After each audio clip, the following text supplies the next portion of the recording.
جامعہ مظاہر علوم کے شیخ الحدیث حضرت مولانا شاہد صاحب کتاب کے مصنف محترم اختر الواسع صاحب، مفتی ابو القاسم صاحب، مولانا عثمان صاحب،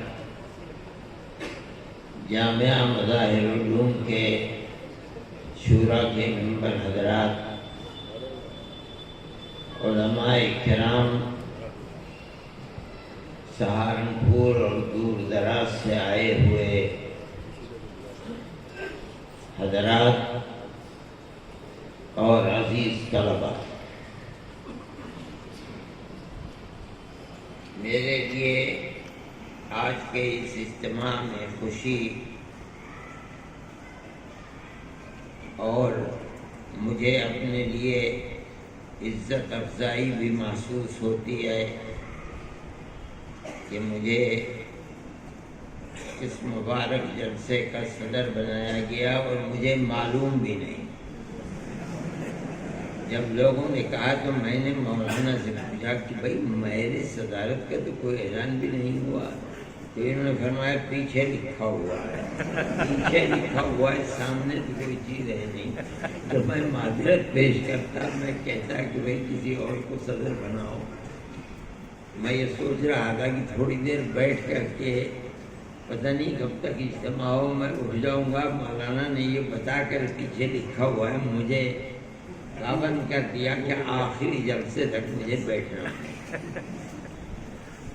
مجھے بڑی خوشی ہے کہ حضرت مولانا نے ہمارے اکابر مظاہر علوم سے متعلق اساتذہ اور جو یہاں سے فارغ ہو کر طلباء گئے ہیں، انہوں نے آزادی وطن کے لیے جو کوششیں کی ہیں ان کو قلم بند کیا ہے۔ مظاہر علوم اور دارالعلوم ہمارا مسلک ایک ہی ہے، اگرچہ وہ دنیا کے اندر متعارف ہے مسلک دیوبند سے۔ ہندوستان کے 98-99% مدارس، پاکستان اور بنگلہ دیش، اسی طرح برما، ساؤتھ افریقہ، آپ مجھے یہ کریں میں اسے دور کروں گا، مدارس اسلامیہ دنیا میں جہاں بھی ہیں، ان کا مسلک وہی ہے جس کو دنیا جانتی ہے، مسلک دیوبند سے۔ میں یہ بات کہتا ہوں اور قوت کے ساتھ کہتا ہوں کہ مسلک دیوبند کا مطلب صرف عقیدہ اور عبادت اسلامی ہی نہیں ہے،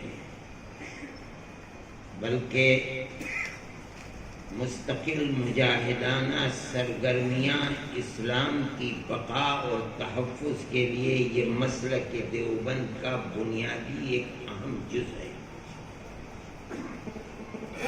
جس کو رسول اللہ صلی اللہ علیہ وسلم اور صحابہ کرام رضوان اللہ علیہم اجمعین، پھر اس کے بعد جو سلسلہ علماء چلا ہے جو کتاب و سنت کے جاننے والے تھے، ان کی زندگی سے دیکھا جاتا ہے، دیکھا جا سکتا ہے۔ اکابر دیوبند رحمہم اللہ کا مسلک وہی ہے۔ اگر وہ لوگ مسجد میں بیٹھ کر کتاب و سنت کا درس دیتے تھے، اصحاب صفہ کو دین کی تعلیم دیا کرتے تھے، تو بوقت ضرورت اعلاء کلمت اللہ کے لیے میدان جنگ میں اپنی جانیں بھی قربان کرتے تھے۔ اور یہ تاریخ ہے۔ حضرت شیخ الہند رحمۃ اللہ علیہ جو ہمارے میر کارواں کہیے ان کو، ان کی زندگی بھی ایسی ہی زندگی تھی۔ وہ جب مالٹا کی جیل سے تشریف لائے ہیں اور جمعیت علماء کا پہلا صدر مستقل انہی کو بنایا گیا، ان کے جیل میں رہتے ہوئے جو پہلا جلسہ ہوا امرتسر کے اندر، اس کے اندر مفتی صاحب صدر بنے، لیکن مستقل صدر نہیں تھے۔ مستقل صدر جب بنے، جب تشریف لائے، تو اس کے بعد مستقل صدر انہیں بنایا گیا۔ انہوں نے پہلا جلسہ جو مستقل صدر کی صدارت میں ہوا ہے وہ دلی کے اندر ہوا ہے امرتسر کے بعد۔ اس کے اندر حضرت شیخ الہند رحمۃ اللہ علیہ بیمار تھے، اپنے خطبہ صدارت کو خود نہیں پڑھ سکے۔ مولانا شبیر احمد صاحب عثمانی نے خطبہ صدارت کو پڑھا ہے، اور 12 دن کے بعد حضرت شیخ الہند رحمۃ اللہ علیہ کا انتقال ہو گیا۔ پھر اس کے بعد مفتی صاحب دوبارہ صدر بنایا گیا مفتی صاحب کو۔ حضرت شیخ الہند رحمۃ اللہ علیہ نے، اور وہی کہہ سکتے تھے یہ بات، مجھے الفاظ من و عن تو یاد نہیں ہے، لیکن حضرت شیخ الہند رحمۃ اللہ علیہ نے فرمایا کہ اسلام ایک کامل و مکمل مذہب ہے۔ یہ الفاظ حضرت ہی کے ہیں، اسلام ایک کامل و مکمل مذہب ہے جس میں تعلیم، اقتصادیات، سیاست مدنیہ، سب کچھ اسلام نے ان کا احاطہ کر رکھا ہے۔ اور یہ فرمانے کے بعد شیخ الہند یہ بات کہہ سکتا ہے، حضرت شیخ الہند رحمۃ اللہ علیہ نے فرمایا کہ جو لوگ موجودہ سیاست کے اندر اپنے حجروں میں بیٹھ کر تعلیم کو اسلام کے خدمت کرنے کو کافی سمجھتے ہیں، حضرت نے فرمایا کہ وہ لوگ اسلام کے پاک و صاف دامن پر داغ لگا رہے ہیں۔ حضرت شیخ الہند رحمۃ اللہ علیہ کہہ رہا ہے کوئی اور آدمی ایسا نہیں تھا، استاد الاساتذہ جو یہ بات کہہ سکتا تھا۔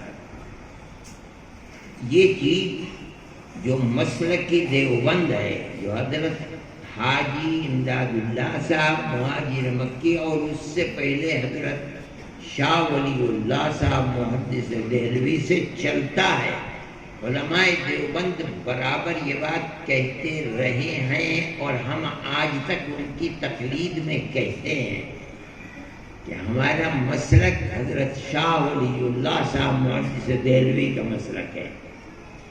آپ اگر وہاں سے دیکھیں گے اور ان کی اولاد کو پکڑیں گے، پھر اس کے بعد شاہ اسماعیل شہید کو پکڑیں گے، پھر اس کے بعد حضرت حاجی صاحب، اور اس کے بعد حضرت گنگوہی رحمۃ اللہ علیہ، حضرت نانوتوی رحمۃ اللہ علیہ کی الزام شہید، وہ وہی چیز چل رہی ہے کہ صحیح ہے، مدرسے میں بیٹھ کر کتاب و سنت کی تعلیم دے رہے ہیں، خانقاہ میں بیٹھ کر تصوف اور احسان کی تلقین کر رہے ہیں، اور بوقت ضرورت میدان جنگ کے اندر نکل کر کے اپنی جان ہتھیلی پر رکھ کر قربانی بھی دے رہے ہیں۔ اس کو چاہے آپ شاملی والے میدان سے دیکھیں یا کہیں بھی دیکھیں، ان کی نظر ہر جگہ مرکوز تھی کہ ملک کی جس کے اندر مسلمان کو اور اسلام کو زندہ رہنا ہے، کیا وہ صرف تعلیم و تربیت اور تصوف سے وہ چیز کافی ہو جائے گی؟ وہ سمجھتے تھے نہیں ہوگی۔ اگر ضرورت پڑی تلوار اور بندوق لے کر نکلنے کی تو حضرت گنگوہی رحمۃ اللہ علیہ، حضرت نانوتوی رحمۃ، دونوں کے دونوں شاملی کے میدان میں نکلے اور توپ خانہ چھین کر لا کر مسجد کے سامنے گرا دیا۔ یہ ان کی زندگی تھی، اور انہوں نے ہر طرف اس کو سوچا کہ ہم کس طرح اپنے ملک کو ایسے دشمن سے جو ہماری تہذیب، ہمارے تمدن، ہمارے دین، ہمارے مذہب، ہمارے علم، ہر چیز کے اوپر شبخو مار رہا ہے، اور وہ ہم کو اپنے دین سے منحرف کرنے کے اوپر آمادہ ہیں، کس طرح اس دشمن کو ضبط دے سکتے ہیں، کوئی میدان خالی نہیں تھا۔ میں یہ بات بصیرت کے ساتھ کہتا ہوں۔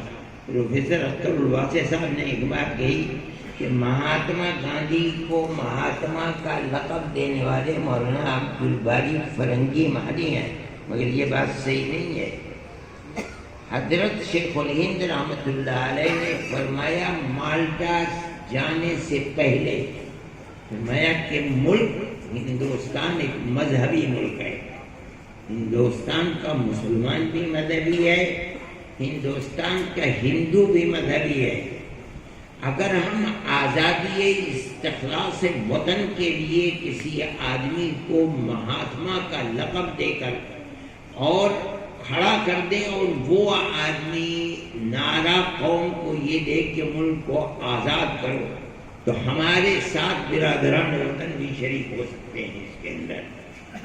ان کے سامنے مختلف نام مالویہ کے اور کس کے پیش کیے گئے۔ حضرت نے فرمایا کہ یہ تو پنڈت اور برہمن ہے، برہمن تو اپنے آپ کو مہاتما سمجھتے ہی ہے، تم کسی ایسے آدمی کو بناؤ جو مہاتما نہیں ہے، مہاتما بنا دو اس کو، تو وہ ہمیشہ تمہارا مرہون منت رہے گا۔ یہ الفاظ میں نے اپنے بزرگوں سے سنے ہیں اور میں اس کے لیے کوئی دلیل نہیں پیش کر سکتا، اس لیے کہ یہ چیز کہیں لکھی ہوئی نہیں ہے۔ چنانچہ حضرت کے سامنے مہاتما گاندھی کا نام آیا اور حضرت نے اسی پر سواد کیا۔ پھر اس کے بعد مولانا عبدالباری فرنگی مالی جو ان حضرات سے وابستہ تھے، ان کو اس کے لیے تیار کہ جمعیت کے پیسے کے اوپر ان کو لے جا کر سارے ملک میں روشناس کرائیں مہاتما کے ساتھ۔ چنانچہ جمعیت علماء کے پیسے کے اوپر ان کو بھیجا گیا اور ملک میں روشناس کیا گیا، کرایا گیا۔ وہ کسی جہت سے بھی ایسے بدھو لوگ نہیں تھے کہ بس صرف مسجد اور مدرسہ اور خانقاہ اور ختم۔ اللہ نے ان لوگوں کو جو صلاحیت عطا فرمائی تھی، اس صلاحیت کی بنیاد پر انہوں نے ملک کی آزادی کے لیے بنیادی پتھر رکھا۔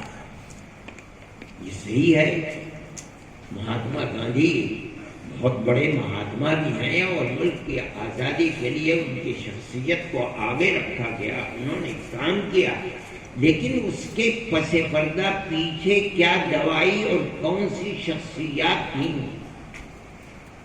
آج ہم اپنے منہ سے یہ بات کہہ رہے ہیں۔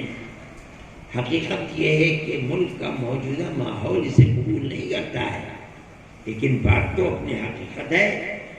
حضرت حاجی صاحب رحمۃ اللہ علیہ، وہ پہلے کی بات تو الگ ہے، میں اس مجلس کو بہت لمبا نہیں کرنا چاہتا، لیکن چاہے وہ اکابر دیوبند ہوں، چاہے اکابر مظاہر ہوں، ان سب کا رشتہ جا کر کے حضرت گنگوئی، حضرت نانوتوی اور حاجی صاحب سے جا کر کے ملتا ہے۔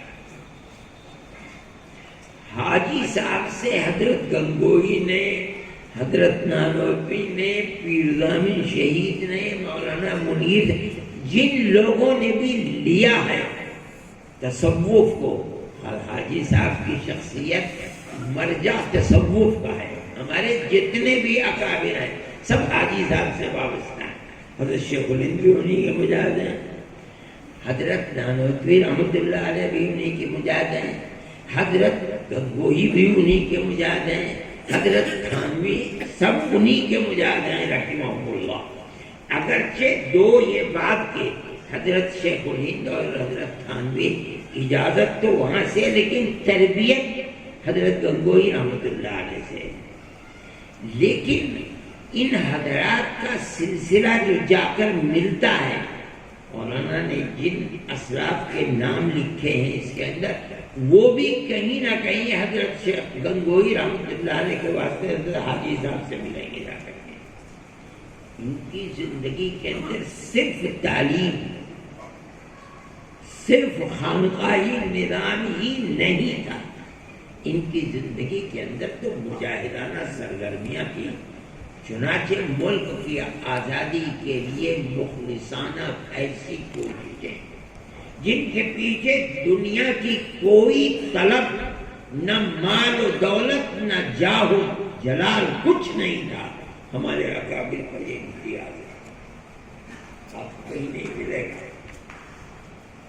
ان حضرات نے اسی طرح کوشش کی ہے. میں جو بات کہتا ہوں کہ جو لوگ کل تک بالکل سر سے پیر تک ملک کی آزادی میں ڈوبے ہوئے تھے، جہاں ملک کی آزادی کا اعلان ہوا، ایسا جیسے سوتا ہوا اپنی کروٹ بدل لیتا ہے، اسی وقت اعلان کرتے کہ اب ہماری زندگی صرف اسلام کی حفاظت کے لیے ہمارا کام پورا ہو گیا، ہمارا کوئی تعلق نہیں. یہ بتاتا ہے کہ کس قدر ان کے اندر للہیت اور اخلاص کا عمل تھا. یہی صورتحال مظاہر علوم کی ہے. یہ صحیح ہے کہ حضرت شیخ الہند رحمۃ اللہ علیہ ایک سورج تھے آخر کے اندر.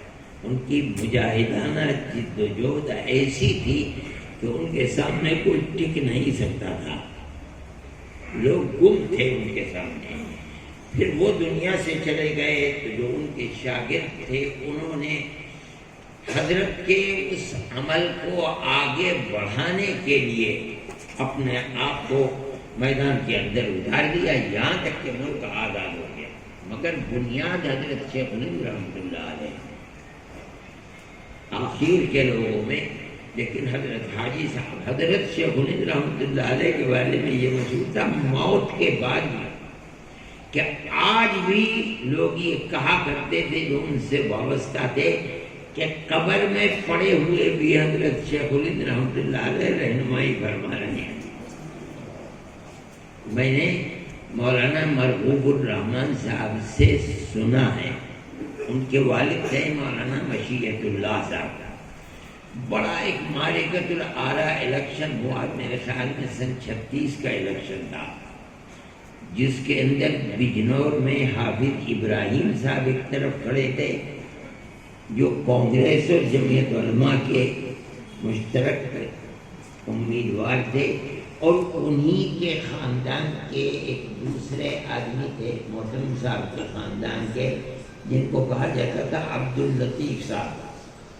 وہ مسلم لیگ کے نمائندے تھے. اس الیکشن کے اندر بڑے بڑے لوگ جو چوٹی کے لوگ تھے وہ اس الیکشن کے اندر شریک ہوئے. ایک ناک کا مسئلہ بنا ہوا تھا کہ کون جیتتا ہے. ان کے والد مولانا مشیت اللہ صاحب جو حضرت شیخ الہند رحمۃ اللہ علیہ کے شاگرد تھے، اور مولانا انور شاہ صاحب کشمیری سے بہت طالب علمانہ دوستی تھی. پھر بعد میں ان کے خاندان سے حضرت شاہ صاحب کا سلسلہ قرابت کا بھی تعلق ہو گیا تھا. پھر اس کے بعد وہ ختم ہو گیا انتقال کے بعد ان کی صاحبزادی کے. مولانا مشیت اللہ صاحب نے یہ سوچا کہ حضرت مدنی ضرور آئیں گے، بڑے سے بڑا لیڈر آ رہا ہے یہاں مسلم لیگ کا، کانگریس کا، تو حضرت مدنی ضرور آئیں. حضرت مدنی جاتے تھے تو مولانا مشیت اللہ صاحب کے یہاں ٹھہرتے تھے. مولانا مشیت اللہ صاحب نے یہ سوچا کہ میں چھوڑ کر کے چلا جاؤں اپنے گاؤں جو ان کی زمینداری کا گاؤں تھا.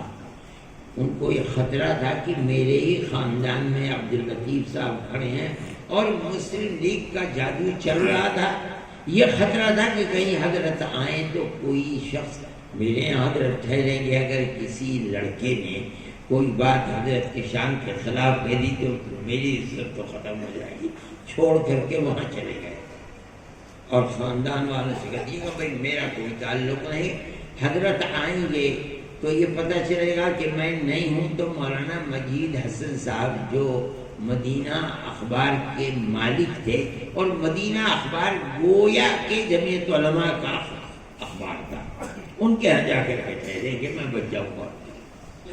ایک دن ایسا ہوا کہ الیکشن جب قریب آیا تو مولانا مشیت اللہ صاحب صبح صبح پہنچے اور سیدھے گھر اتر کر کے حافظ ابراہیم کے آفس کے اندر جا کے بیٹھ گئے۔ اب یہ تو خاندان میں شور مچ گیا، سب لوگ ان کے پیچھے پڑ گئے، کیوں آئے آپ، کیوں آئے آپ؟ جب کچھ معاملہ ٹھنڈا ہوا، فرمایا جب میں نے رات میں خواب میں دیکھا حضرت شیخ الہند رحمۃ اللہ علیہ تشریف لائے اور فرما رہے ہیں مشیت اللہ جاؤ اور ولی حسین احمد کا ساتھ دو۔ یہ ان لوگوں کے دل کے اندر کیا چیز تھی، اس کو آج کوئی سمجھ نہیں سکتا، اور انہوں نے سنا اور اسی وقت اپنا تانگا تیار کیا اور سیدھے اٹھ کر کے بھیجنا اور آ کر کے حافظ ابراہیم کے آفس کے اندر بیٹھ گئے اور جتا گیا حافظ ابراہیم۔ میں یہ کہتا ہوں، کہا کرتے تھے، ان کے شاگرد تھے، انہوں نے شعر کہا تھا، یونس ان کا نام تھا یونس، تو شیخ ہند کو مردہ نہ جانیے، گوروں کی جڑ یہ کھود رہے ہیں پڑے پڑے۔ شعر تو ایسے ہی ہے، لیکن آدمی کے دل کے جذبات کیا ہے، ایسا تھا شیخ الہند کا مسئلہ۔ اور اس کے بعد ان کے اکابر نے، یہ سلسلہ ایک ہی ہے، اگرچہ مذاہب علوم دیوبند، مگر سلسلہ تو ایک ہی ہے، انہی اکابر سے وابستگی مذاہب علوم کی بھی ہے، انہی اکابر سے وابستگی دارالعلوم دیوبند کی بھی ہے، اور دارالعلوم دیوبند اور مذاہب علوم نے جو کچھ لیا ہے، جذبات، مسلک، تعلیم، تصوف، وہ انہی حضرت ایک ہی سلسلہ ہے۔ یہ نہیں ہو سکتا تھا کہ درسگاہ بدلنے سے اس مسلک کو تو پکڑا جائے اور اس مسلک کے جو شعبے ہیں ان کو چھوڑ دیا جائے، یہ ممکن نہیں تھا۔ اس لیے ان علماء کا اس مسلک کے اوپر قائم رہنا یہ تو ایک قدرتی چیز ہے، یہ نہیں ہو سکتا تھا کہ یہ چھوڑ دیتے، یہ ایک بہت بڑی چیز ہے۔ اور حضرت مولانا نے اس کمی کو پورا کر دیا۔ میں تو دل و جان سے حضرت مولانا کا شکر گزار ہوں، میں نے اس کتاب کو دیکھا بھی ہے اور میں پڑھوں گا بھی۔ حضرت مولانا نے ابھی مجھے حوالہ بھی دیا دوسری جلد کا کہ جمعیت مظاہر علوم اور جمعیت علماء، یہ میں پہلے بھی سن چکا ہوں اور اب بھی میں دیکھوں گا کہ جمعیت علماء جب قائم ہوئی ہے 2019 کے اندر، اور اس کا پہلا دستور بنا ہے دیوبند میں بیٹھ کر کے، یعنی یہ بات ہے کہ دستور بنا ہے دیوبند میں، اور جمعیت علماء کا پہلا جلسہ ہوا ہے امرتسر میں، تو اس دستور کے بنانے میں حضرت مولانا خلیل احمد صاحب 2 دن دیوبند میں قیام کیا ہے، اور وہ خط ہے جس کے اندر اعتراف ہوا کہ میں جمعیت علماء ہند کے دستور بنانے کے سلسلے میں دیوبند میں۔ یہ تعلق جمعیت علماء کا مظاہر علوم اور مظاہر علوم کے اکابر سے تھا۔ یہ کیسے ممکن تھا کہ جو اکابر جمعیت علماء جیسی تحریک اور جماعت کے دستور کی روح ہیں، ان کے شاگرد کیسے جمعیت علماء کے اس راستے پر شیخ الہند رحمۃ اللہ علیہ کے راستے کو چھوڑ دیں گے؟ یہ ممکن نہیں ہے۔ چیز ایک مدون نہیں تھی، مکتوب نہیں تھی، وہ چیز آ گئی۔ یہ چیز اس وقت میں آئی، میں کہتا ہوں کہ اس وقت اس کی ضرورت تھی۔ آج ملک کے اندر جو صورتحال ہے وہ تو یہ ہے کہ گاندھی جی کے قاتل کو ایک مذہبی ہیرو بنا کر کے پیش کیا جا رہا ہے۔ یہ ملک کی بدقسمتی ہے۔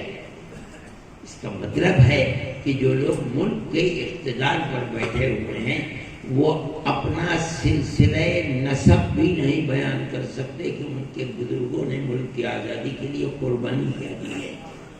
ہو نہیں سکتا، ان کے پاس ہے نہیں وہ۔ میں کہتا ہوں یہ صحیح ہے کہ مسلمانوں کو اپنی تاریخ کو مرتب کرنا چاہیے، یہ ہماری اپنی نااہلی کی بات ہے کہ ہم اپنے مدرسوں کے اندر بھی اپنے اکابر کی تاریخ کو مرتب ہی نہیں کر سکے کہ ہم ان کو پڑھا بھی سکیں. میں ایک زمانے سے اس کی کوشش کر رہا ہوں. میں نے بہت لوگوں سے کہا کہ بابا طالب علم کو یہ پتہ بھی نہیں کہ اکابر نے کیا کیا ہے. ایک ایسی تاریخ مرتب کرو جو کتابی شکل کے اندر ایسی نہیں ہے بلکہ مختصر انداز میں فلاں شخص نے یہ کیا یہ کیا یہ کیا مختصر, اور اس پر حاشیہ دے دو کہ اس کو دیکھنے کے لیے فلاں کتاب فلاں کتاب فلاں کتاب, فلاں شخص نے یہ کیا اس کو, تاکہ جس طرح نصاب کے اندر کتاب پڑھائی جاتی ہے مختصر استاد دیکھ کر کے آئے اور آ کر کسی درجے میں تفصیل بتائے, وہ طالب علم جو سیاسی معلومات سے دلچسپی رکھتا ہے وہ ان کتابوں کی طرف رجوع کر کے اور اپنے علم میں تازگی پیدا کرے. اس سے تاریخ جو مرتب شدہ ہے اور پردہ خمول کے اندر پڑی ہوئی ہے وہ زندہ ہو جائے گی اور ایسے افراد پیدا ہونے لگیں گے جو یہ کام کر سکیں. میں نے مولانا راشد صاحب سے بھی 10 مرتبہ کہا, ان کا علم اس سلسلے کے اندر بڑا اچھا ہے, لیکن پھر میں مایوس ہو گیا کہتے کہتے.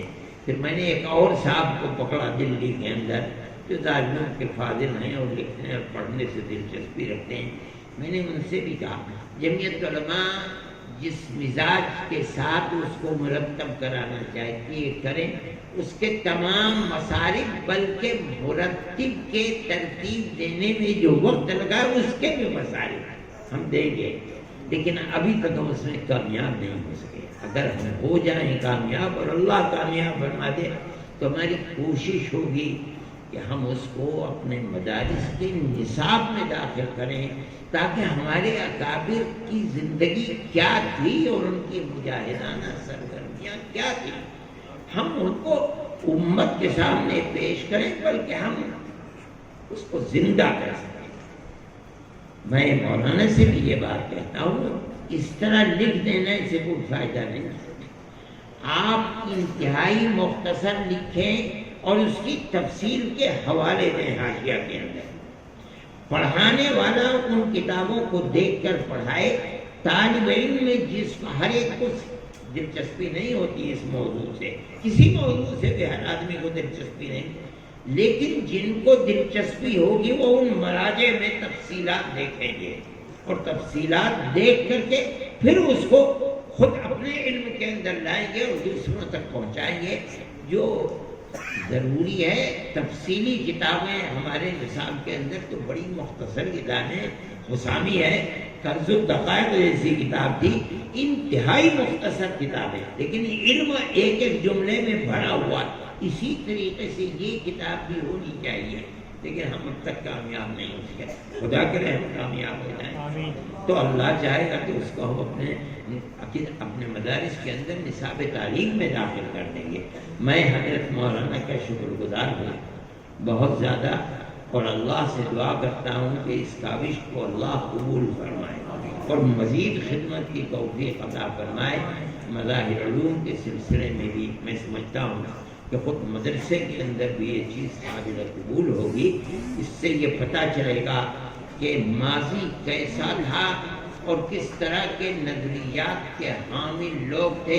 اس کا مطلب ہے کہ وہ نظریات اساتذہ کے اندر, طلبہ کے اندر, ملازمین کے اندر سب اس نظریے کو لے کر کام کر رہے تھے, تو افراد یا کے بعد دیگرے پیدا ہوتے چلے گئے.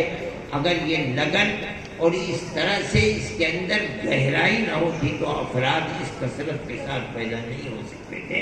اللہ تعالیٰ مدرسے کو بھی دن دونی رات چوگنی ترقی عطا فرمائے. حضرت مولانا کے عمر میں برکت عطا فرمائے. اس کتاب کو قبولیت سے نوازے. وآخر دعوانا ان الحمدللہ رب العالمین. ملت ٹائمز کی ویڈیوز دیکھنے کے لیے یہاں کلک کر کے سبسکرائب کریں اور ہاں بیل آئیکن ضرور دبائیں. اگر فیس بک پر دیکھ رہے ہیں تو پیج لائک کریں. تازہ ترین خبروں اور مضامین کے لیے وزٹ کریں ہماری ویب سائٹ www.millettimes.com. ہماری یہ web site Urdu, Hindi, English تینوں لینگویج میں موجود ہے.